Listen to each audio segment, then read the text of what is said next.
Okay, so we're back with lesson 8. We've got our login, logout running. We do need to clean up our nav bar.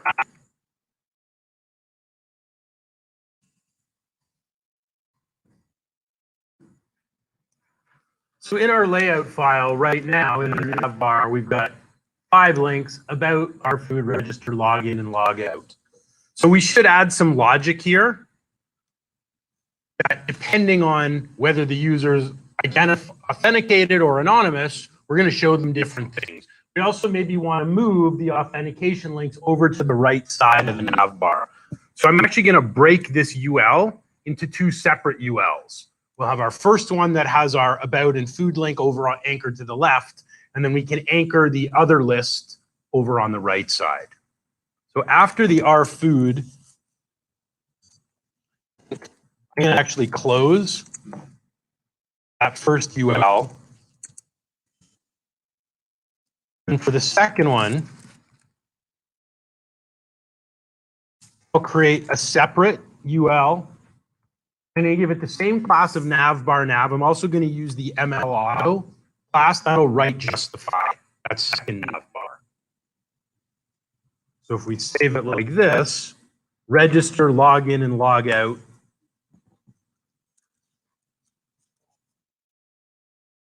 Now going to be write justified. So I've added lines 30 and 31. And if you refresh, it should move those 3 links. Register, login, and logout should get moved to the right side of your navbar. I'll just shrink mine down and try it out.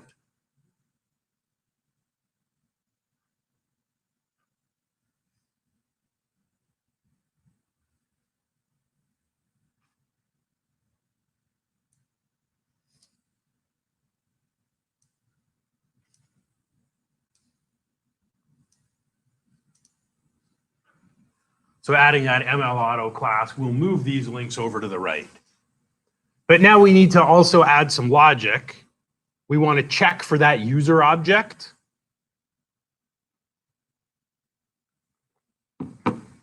But this also means that all of our methods have got to pass the user object from the controller to the view.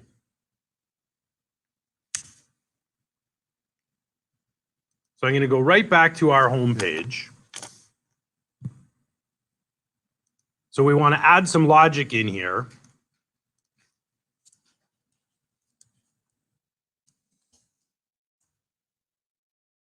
So if we have a user, we want to move our logout up here. I'm going to add one more link. Will look like a link.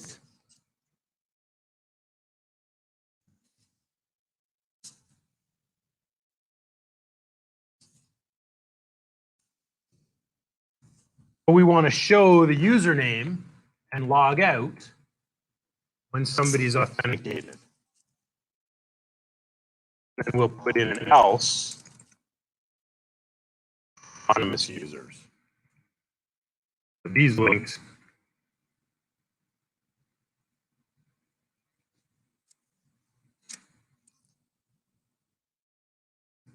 when we have a user, show their username and log out.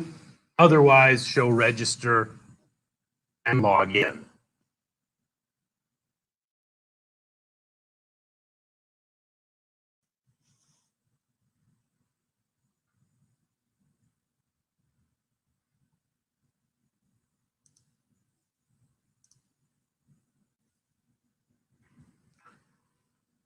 So now that I've refreshed, my username and logout are not here.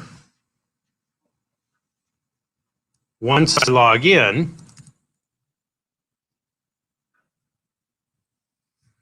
well, I guess I just have to change this a bit. Register and login disappear. My email address and logout show up. I'd have to give this a class.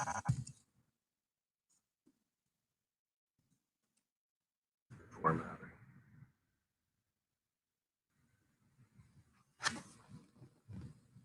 So clicking my username doesn't really go anywhere. We didn't build a profile page. We're not going to build a profile page. So when I log out, those two links disappear.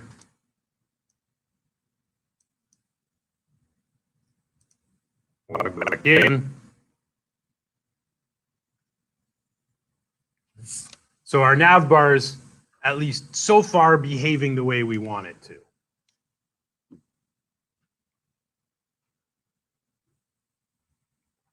We do have to make a couple of other small fixes, though.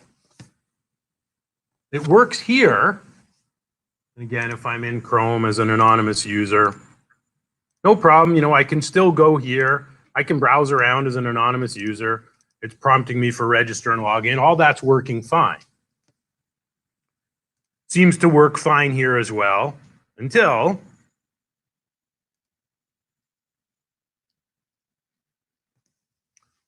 why did I get this result? I'm logged in, so I can access this page.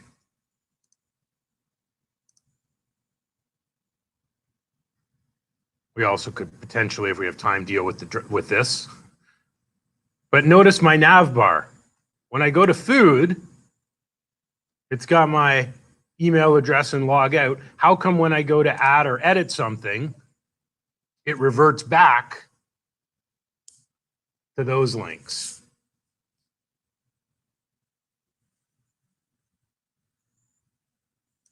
Well, let's take a look at the logic. So what are we checking for? What determines which links are visible and which links show?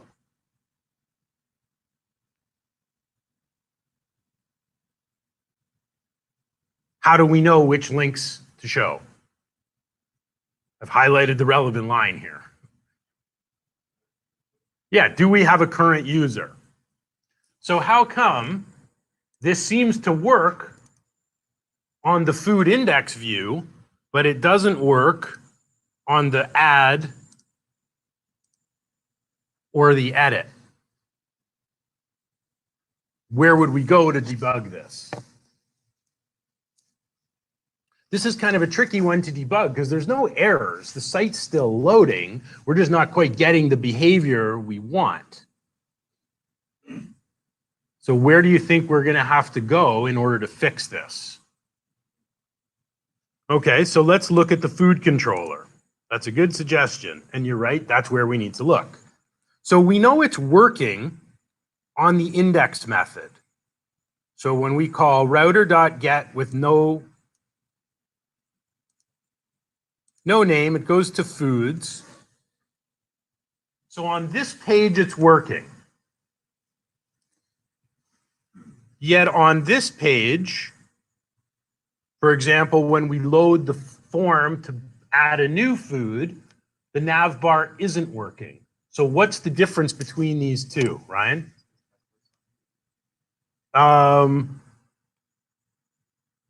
That's a good guess, but we actually haven't included Passport here either. You got it. Okay, so where are we doing it? What line number are we doing it on the? Right, so here where we're rendering our index view, we're passing in our data, and what else are we passing in? The request user object. If you look down at line 53, so where we're rendering, in this case, our view, we're never passing in a user object. So when the logic runs on the nav bar, it says, is there a user variable? No, we'll show register and log in. So to fix this, when we're rendering the view, we also want to pass in the user. We're going to need to do the same thing on the edit view. So then when the nav bar checks for this user variable, if somebody's logged in, we know who that person is. So I've added it here to my res.render statement. If I scroll down to my edit, my get method, same thing here. We're filling a variable called user. from the request.user object.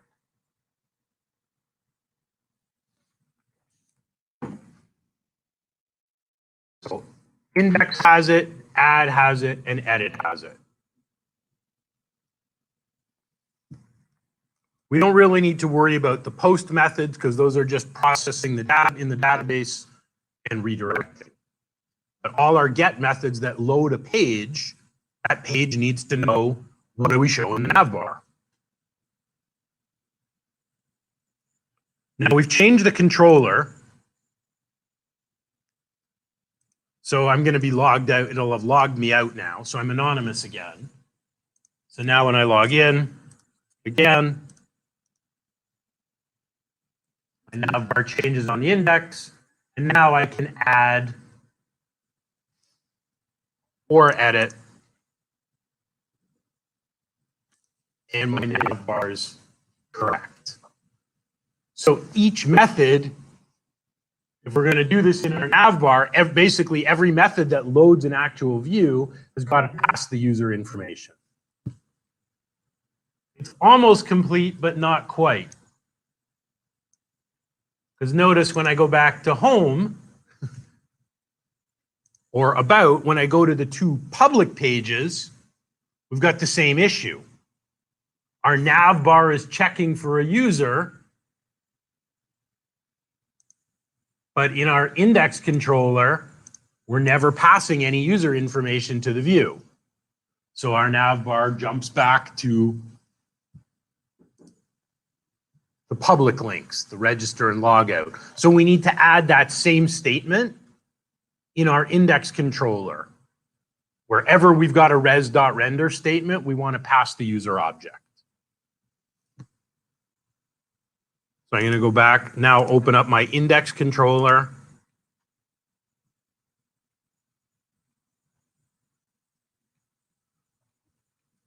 And on my, when we're rendering the index,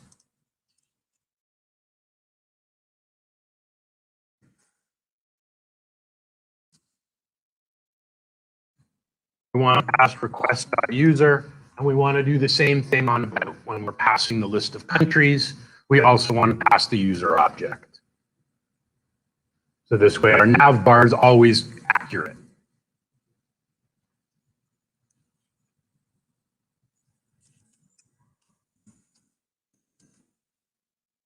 I'm going to pass it on both res.render statements.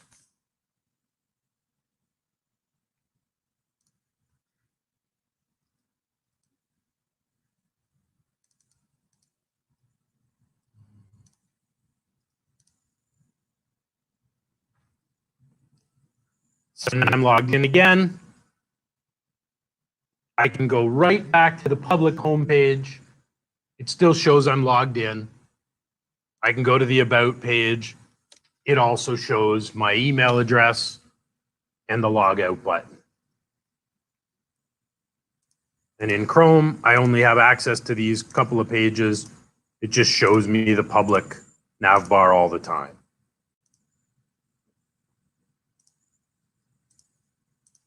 So if we're going to add that check in the header, any page we're loading should be passing the user. And in order to do this, our controller also needs the reference. So Ryan, you were ahead of me, but we would need Passport to do it. If we don't have Passport, it's not going to be able to store that request user. So we need that reference to Passport. So you were right about that.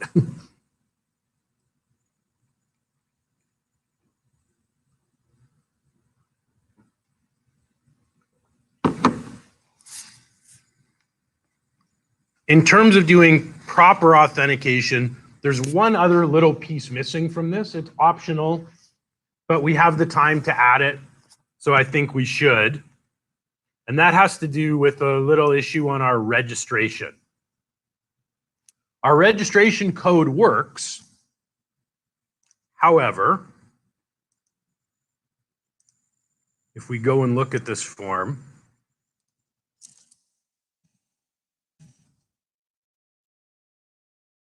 What do we do?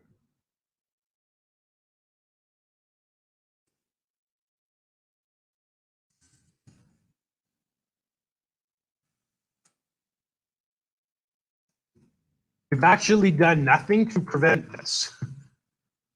When we built this form last week, we did add a regular expression check. If we look at the source on our register view, we added a regular expression check that said the password has to be at least 8 characters. It has to have at least 1 digit, at least 1 lowercase character, and 1 uppercase character.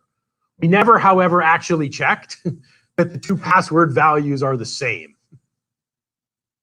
So we should probably do this. So there's a few simple ways that we could do it.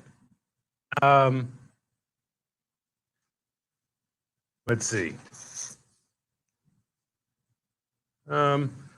We could either use Jquery or we could just write some vanilla JavaScript and with a function that will verify that these 2 values are the same. And if they're not, we can display some indicator to the user. So maybe we'll just write a vanilla script here for this.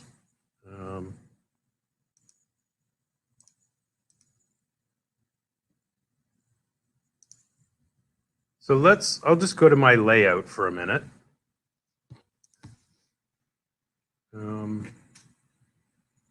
Okay, so we've already got a link to our script file, so maybe we'll open this up.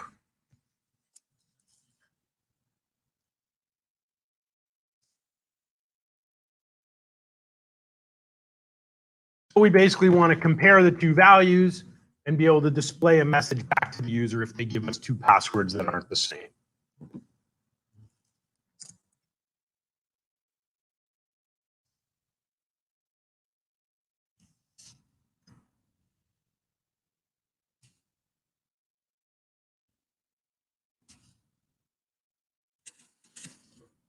We'll create 2 variables. I'll just call them P1 and P2.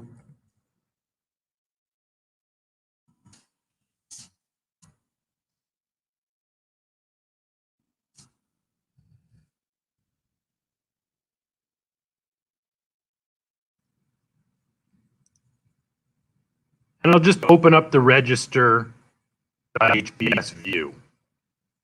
So we called our first input password, sorry, the ID was password. The second one, the ID was confirm.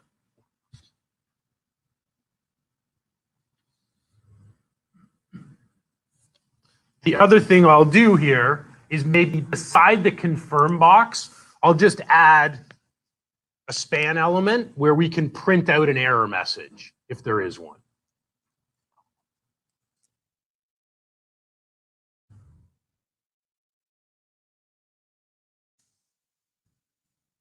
Just call it password message.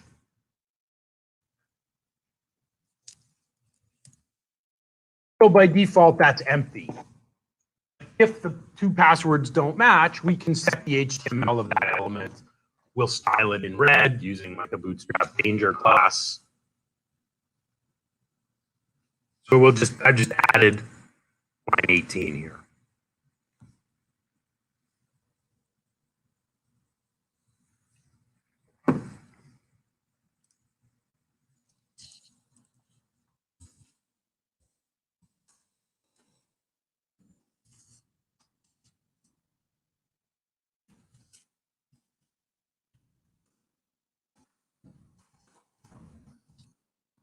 Now we can just do a comparison. If our 2 passwords are different,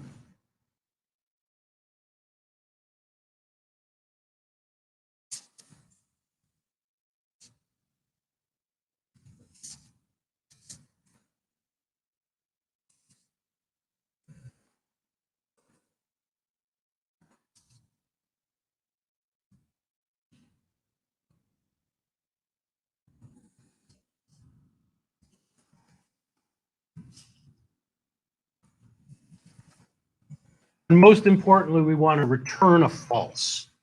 Give us 2 different passwords.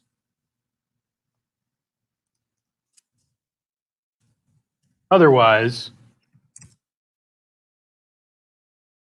we'll just clear out any text that's there.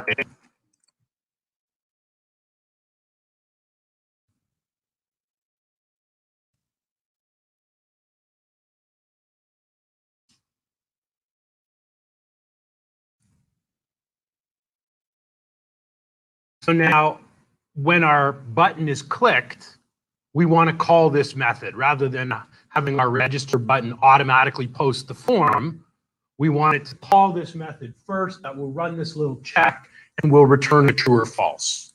So if we get different passwords, we can print the message, passwords do not match, show it in red, and don't submit the form.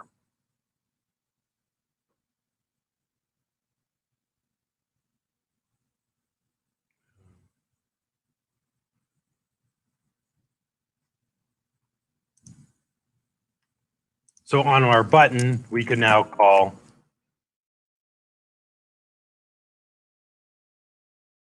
this should say return. So this will return a true or false. If compare passwords is false, our form isn't going to submit. You could also invoke this if you wanted to on the key press, for example, of confirm. So as the user's typing, it will be checking. I think we'll maybe just do it on our button. We'll try it out, see if it works.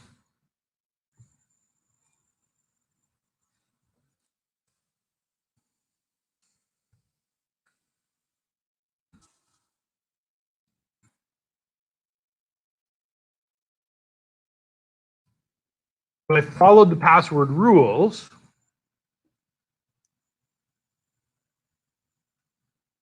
That's not a very good sign. Okay. That didn't quite work. Okay, what did we do wrong?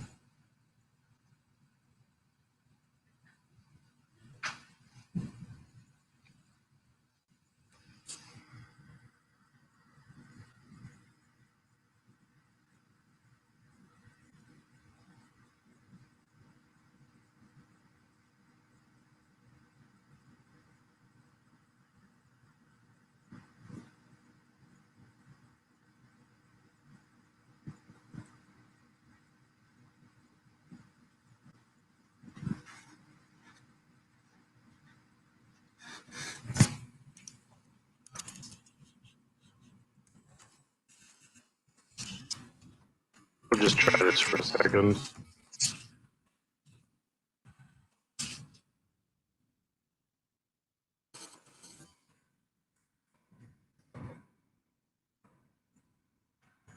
I'll use an alert to debug it quickly.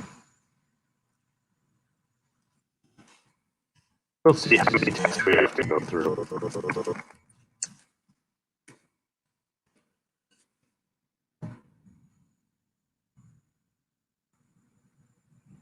Our script isn't running at all.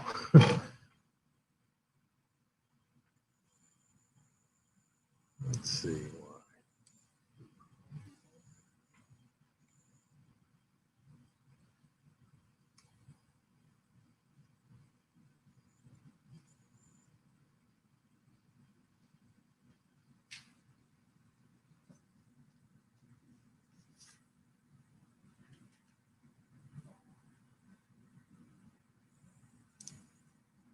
Okay, so our script is here.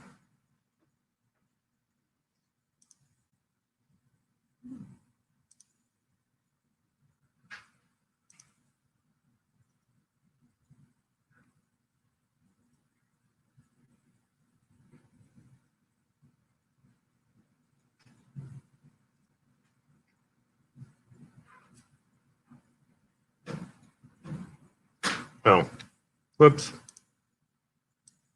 I have a RAM brackets. Or I should have square brackets. I guess if I actually followed the code suggestions, a good idea.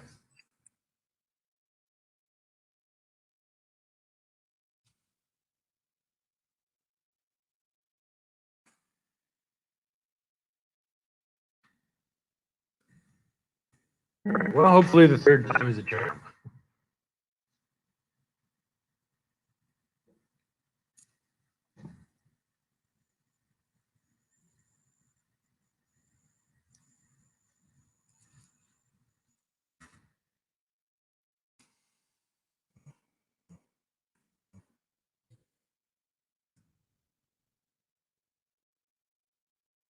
Okay. So now my span shows up in red, and our form will not submit. So we could also call this method on the key press. So as a user is typing in confirm, that message will show until the passwords match, at which point it'll go away.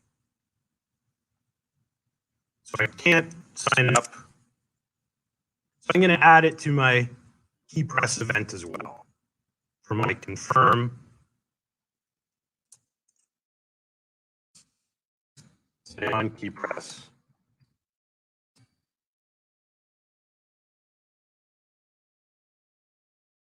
As I'm typing, it's going to tell me my passwords don't match until they do, at which point the message will go away.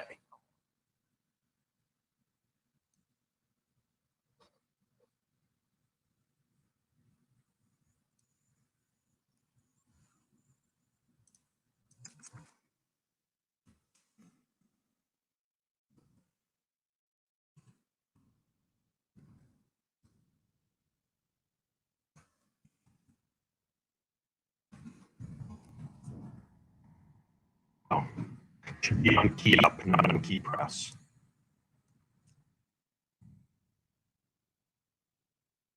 Otherwise, we can never type in there.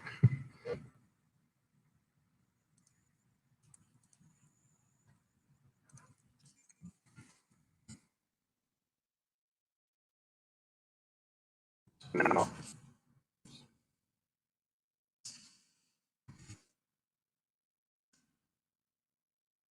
As long as I'm pressing keys and confirm, that message shows. When my passwords finally match, it goes away, and now I can register.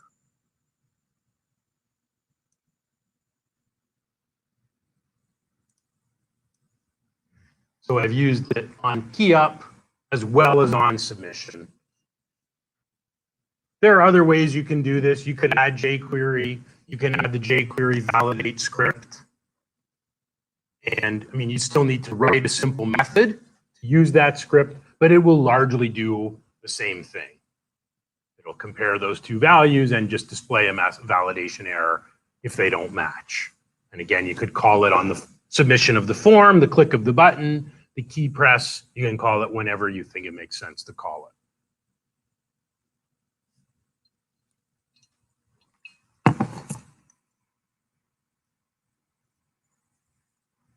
Okay.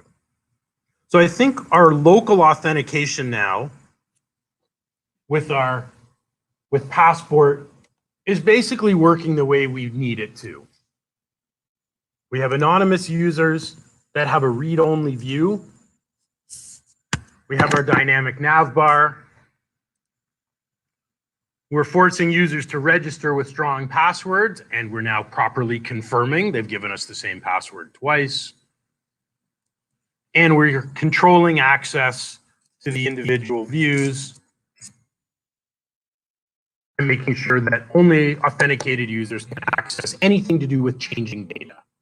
Anonymous users, all they can do is read the data. There still is one other item. Maybe we'll clean it up. Maybe next week. The one other thing we didn't do was we added a drop-down menu here. It's actually not in the right order. We should fix that quickly. But when we go to edit,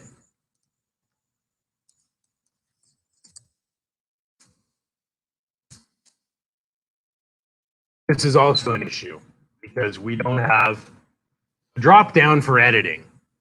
Nice what we can add, but somebody can mess up our data by doing this. We'll deal with that later or next week, but quickly we can just add sorting here because this list isn't great. These countries show up in the order we entered them into the database. So we want to sort this list alphabetically. So we'll just do this, and then we'll move on to doing social authentication. So I just want to fix this on our foods add.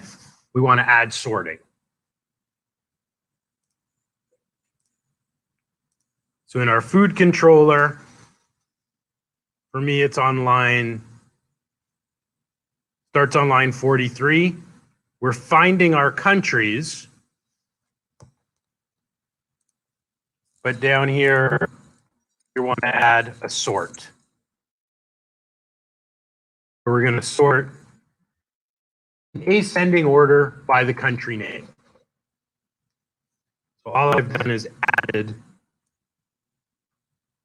the sort command at the end. So when we're calling find on our country model, we want the data coming in alphabetical order.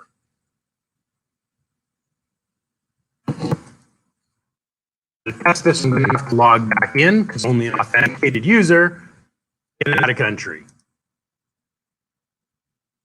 Sorry, can add food. So I get bounced to the login screen.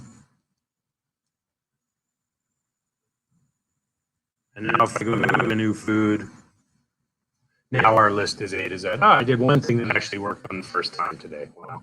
Only took an hour and 34 minutes.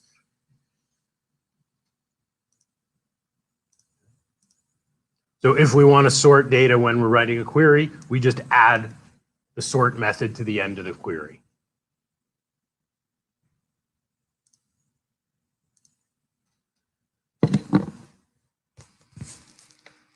So what we also want to be able to do here is, if I log out, we'd also like to be able to sign up or sign in with some social accounts. And there's NPM packages that will allow us to do this. So we should have time today. I'd like to integrate both Google and Facebook sign in to this. Okay, so we don't need to have our own credential. As long as we have a valid Google or Facebook account, we can sign in with that. And there are NPM packages for doing this. So here's what the process is going to look like. We're going to need to go and find a package and install it. And it'll be a separate package for each third-party service. So it's not just one third-party sign-in. We'll need a one package for Google. We'll need a separate package for Facebook. We'll start with Google. So we'll install that NPM package. We're going to need to go sign into the Google Developer Console, like we did last semester, and create a new application and create a set of API keys. Because Google is not going to let us sign in unless we have a client ID and client secret. We're going to need to store those credentials in our configuration file. We'll have to configure Google sign-in in our app.js to work with Passport, just like we configured Passport for local sign-in with our database. And then we're going to need to write basically a couple of methods to prompt, first of all, to send users to Google. And then what do we do when users are authenticated through Google and they come back to us? So we're going to need to do a bunch of things to get this to work. I think we probably have time to get both Google and Facebook working today. If not, that's fine. We've got some time next week we can finish. But we'll start with Google.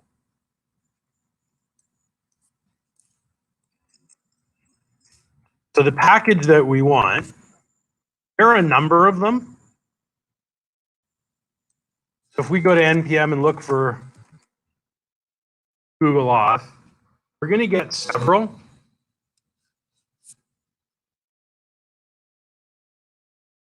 But we want one that also works with Passport. So there are actually 3 of them, or 5 of them here. This was the original one. But we want to use this package. We're using Oauth 2.0, so it's newer.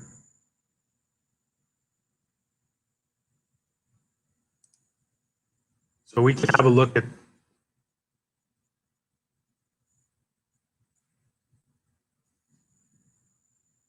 So we're going to use this Passport Google Oauth 20. So we're going to install it. And it says before you can use this, you have to go to the Google Developer Console, set up a new application there, and generate a set of API keys. So we'll need the client ID and client secret, which Google will give us. And we also have to configure a redirect URI. So once Google authenticates somebody, it needs to know what URI, where do we send that user back to? So we're going to need to set that up. And then in our app.js, our code's going to look something like this. We're going to have to link to the package, and also, but specifically set up a new strategy. And then in our configuration, we have to pass in the API keys and our URL. And then there's this callback function. So here's what happens. When we send a user to Google and Google sends them back, we're going to do one of two things. Now, we're going to have to modify this a little bit because it's saying there's a method here called find or create. So meaning if the user's already logged into our site, just log them in. And if that user doesn't exist in our site, create them based on their Google account. This find or create is not actually built into Mongoose. That's a separate package. If we try this code as it is out of the box, we're going to get an error on that find or create method saying that method is not recognized. So we're going to have to do this a little bit differently. And then these methods we're basically going to copy into our index.js. So this one, that will send the user to Google, and here's our callback. When someone comes back from Google, we call Passport Authenticate with their Google account, and then we want to redirect them. So we're going to mostly use the examples here. We're going to have to tweak it a little bit. This isn't going to work exactly perfectly for us. So we'll start to set this up, but it'll take us a little while to get fully working. So the first thing we want to do is install the Npm package. So I'll stop my site for a minute.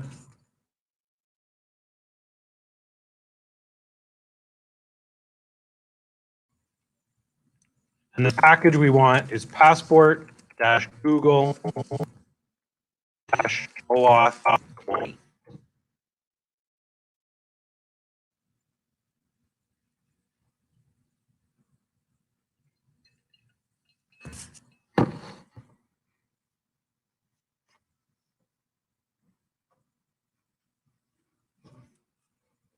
So we'll install the package. I'll restart the server. I've also thrown up in the lesson 8 folder, here's a Google sign-in button. So I want to download this into my public folder, and I'm going to create a subfolder for it called images. We don't actually have one right now in the public directory. We just have JavaScripts and style sheets. So I do have a blank images folder in mine. You probably don't have one. So I want to download that file and save it into public and images. And then we want to add that Google sign-in button to both our register and our login views.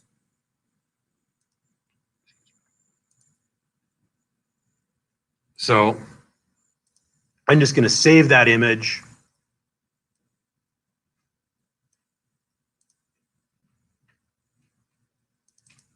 Into my public.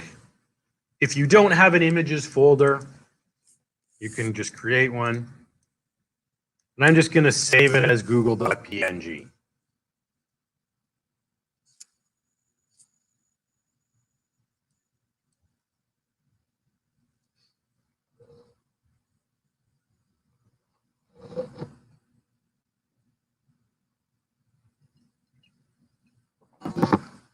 So we can modify our register and login views. We can add the Google sign-in button.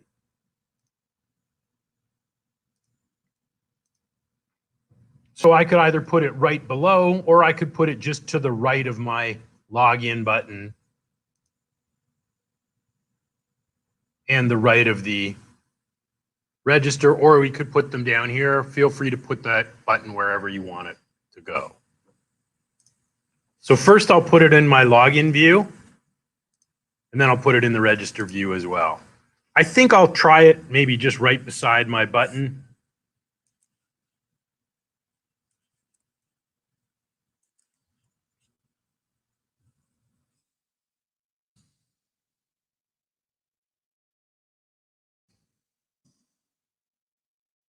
So we need a leading slash before the path because images is in the root, public root.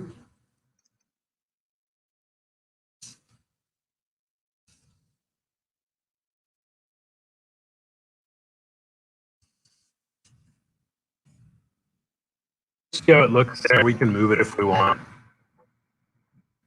I'm just putting it directly beside my login button for now.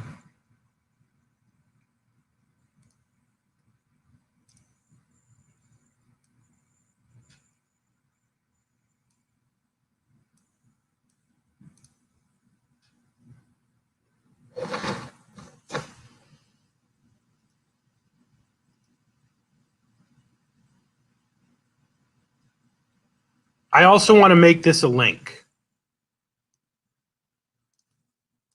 This is going to go to a method we're going to create. It's going to go to /Google.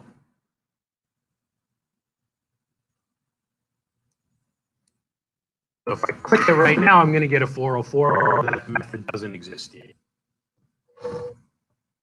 I'm just wrapping my image in an anchor tag.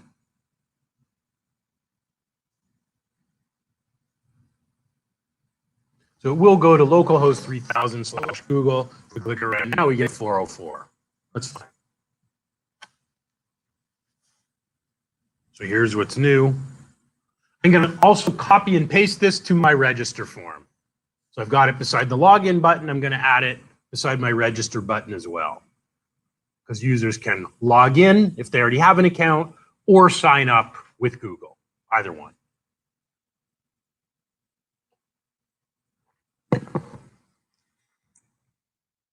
I'm going to copy that link and image.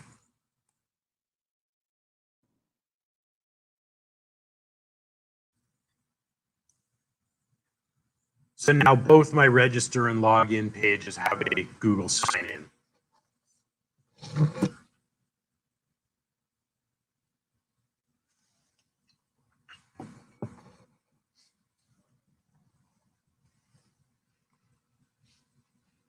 So what will happen when they actually click this button and we get it configured is this method is going to just open up. It'll basically take the user off to Google and bring up their sign-in window. So they're basically leaving our site to go to Google, or they may get a modal pop-up from Google in front of our page. So what we need to do now is go to the Google Developer Console and set up a set of API keys. We'll configure those in our configuration file, and then we'll take a break. We come back, we'll finish the rest of the setup, and then write the methods we need to get this to work.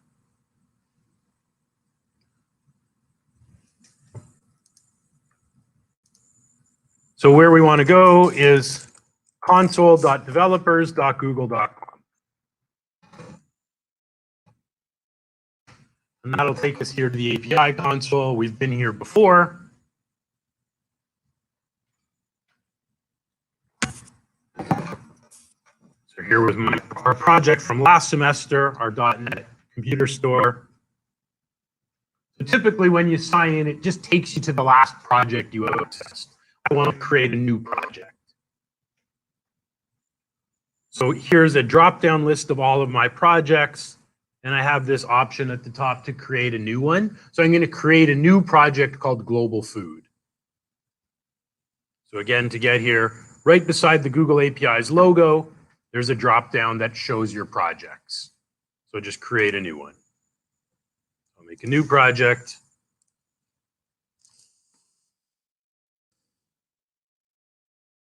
Global Food.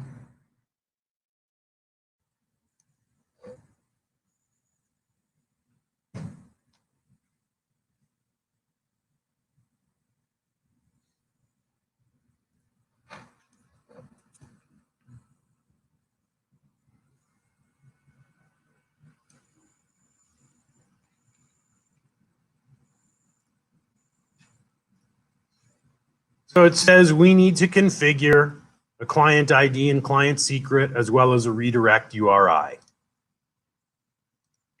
And in their example, it recommends we use this /Google/callback. So that'll be the redirect. That is where Google's will send users back to.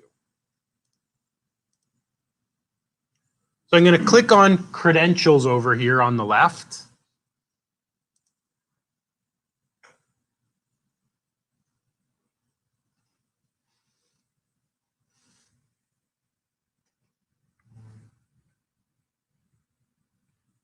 So I'm going to click on create credentials.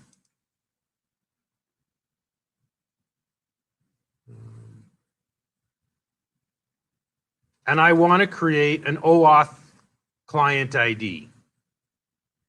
This will request user consent, so our application can access user data. In this case, it's their profile data. So we want to create another OAuth client ID. So it asks, what type of application are we building? It's a web application. I'll just give it a name of Global Food Web.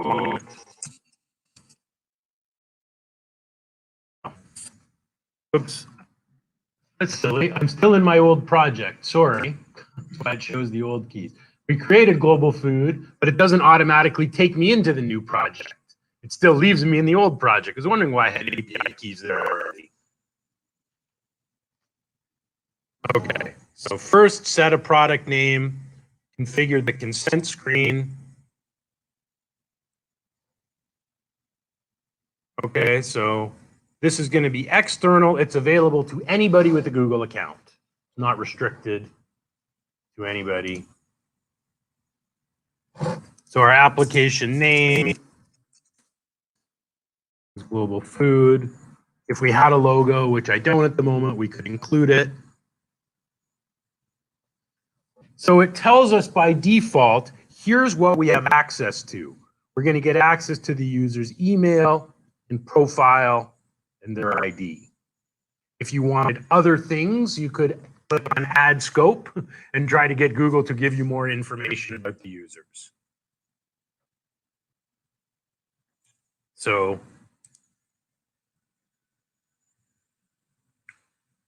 all we really need to do is provide a name there and click save.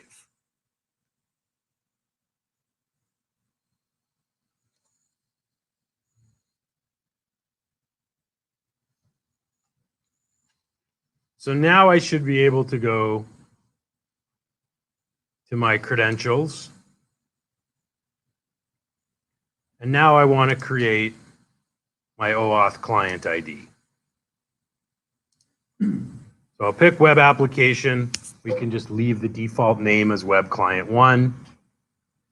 And here's where we need our authorized redirect URI. So I'm going to put in my local one. Localhost 3000.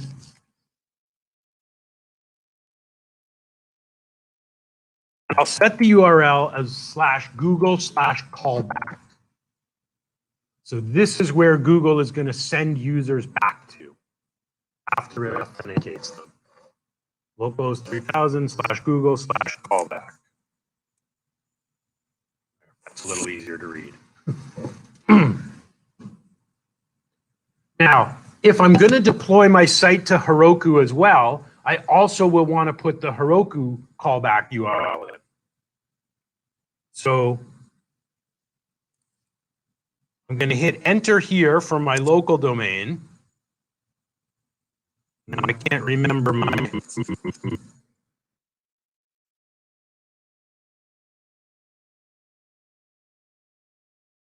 I'm going to have to sign into Heroku to find my live domain. So I want my Google sign-in to work both locally and when I publish it to Heroku.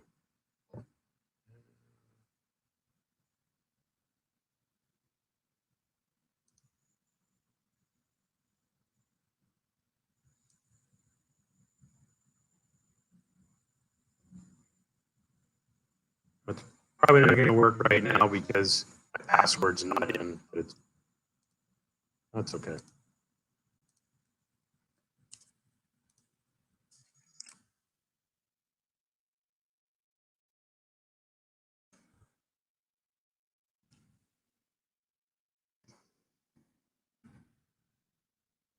It says Heroku's not listed here. You have to authorize this domain first. Localhost it doesn't care about. So I'll take this out for now. I'll click create, and then I'm going to want to go and authorize that domain, and then come back and add my live redirect as well. So I'll just click the create button.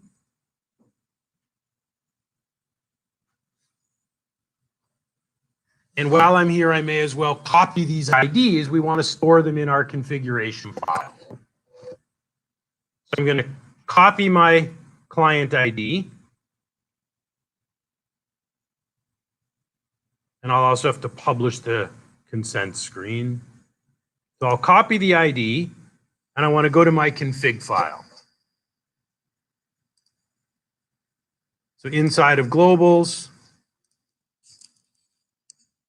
I'm going to set up a section called IDs.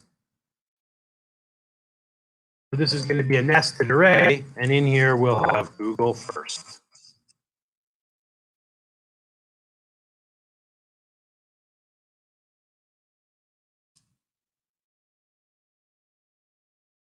Paste in the client ID.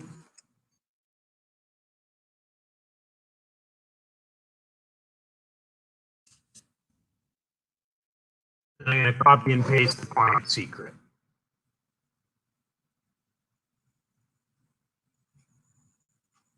So I'll copy my secret.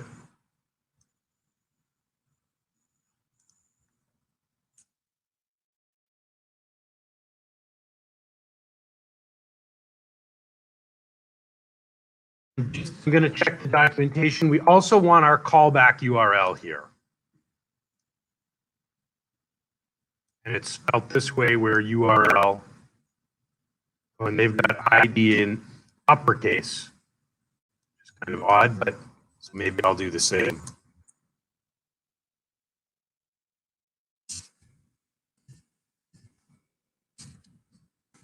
My callback URL, for now, we'll just do localhost.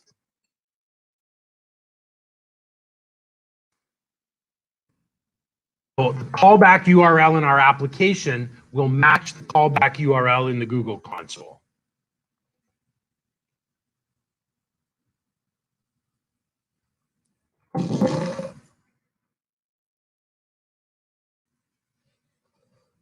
If I deploy this, I'm going to want to change that callback URL from localhost to my Heroku domain. I'll run it on localhost for now.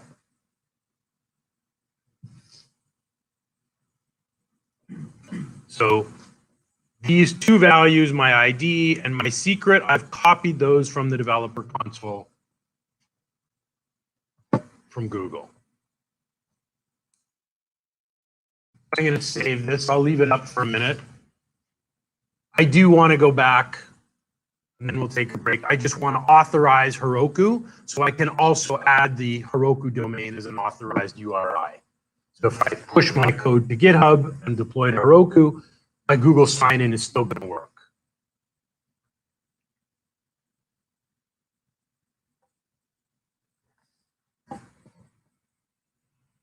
Later on, we'll add a Facebook section in here with the Facebook app ID, app secret, and callback URL for Facebook.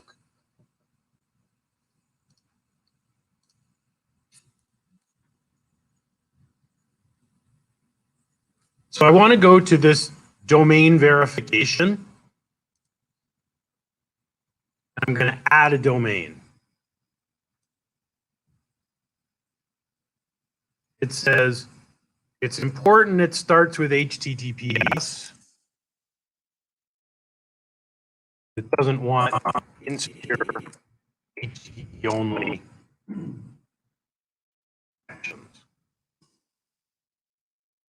I'm going to use my Heroku site.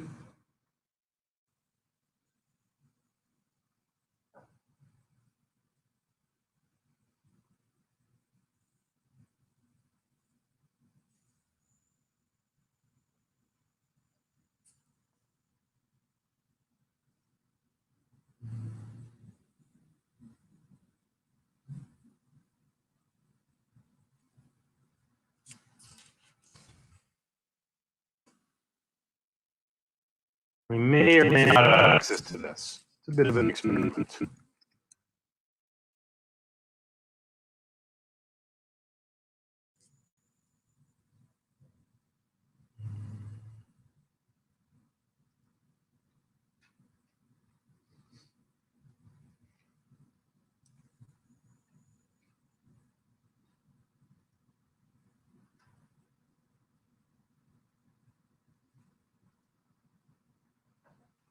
So what I'm going to do is maybe add this. I'm going to go to the alternate methods. I'm just going to add this tag to my layout, Google's verification. I'll go back. I went into domain verification.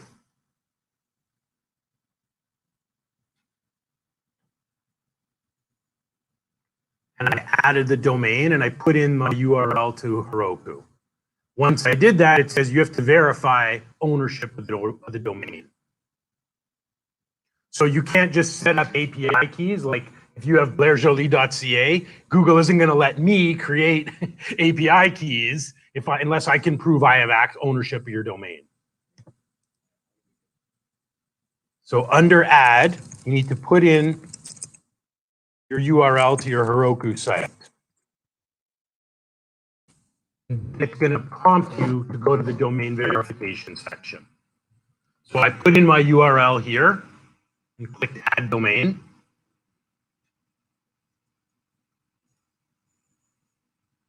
And then I get this verify ownership pop-up. So I said, take me there. And then you need to add your site.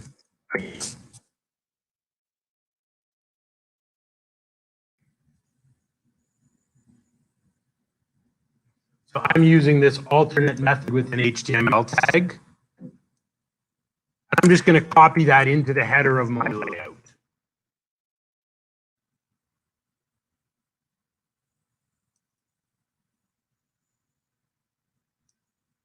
So inside of the layout,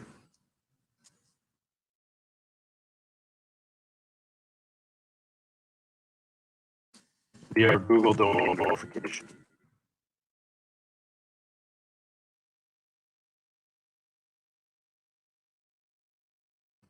What I need to do now, I need to push this code to GitHub, which will then update Heroku. Once I have done that, I can go back here and I can click verify, and Google's going to check that site for that verification tag. So this will take a couple minutes to run.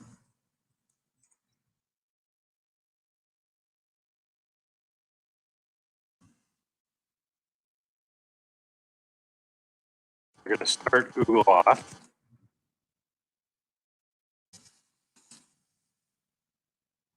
It's probably going to take a minute or two to update Heroku. First, I've got to push to GitHub.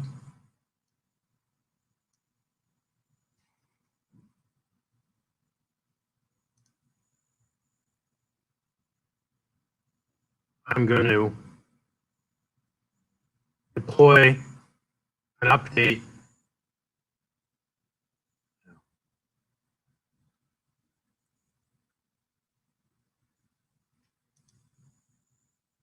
I may have to delete something old.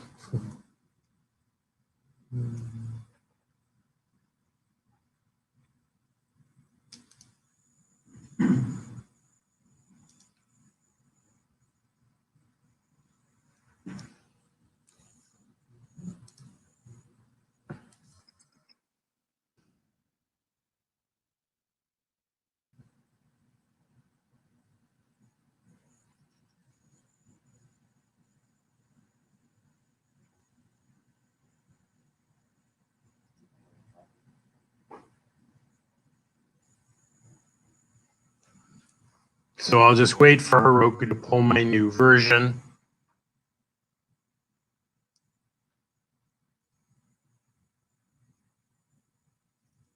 And then I should be able to verify the site with Google.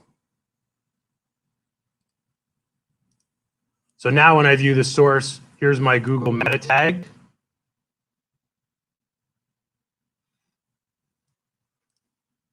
So now that it's online, I can click the verify button. And Google says, okay, you're verified.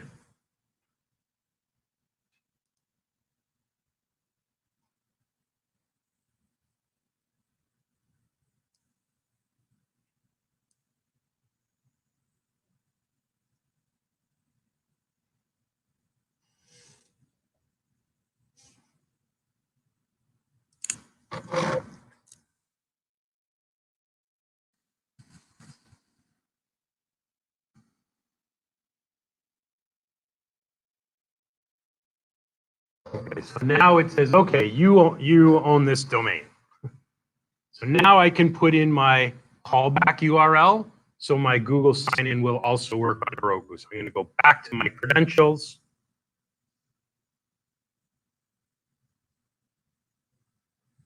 And if I edit my web client, now I can add in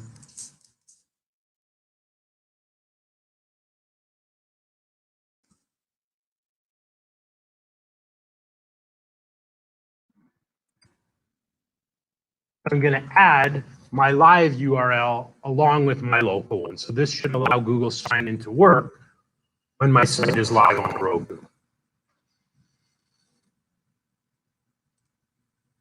But I can't add the second redirect URI until I validate ownership through one of Google's processes.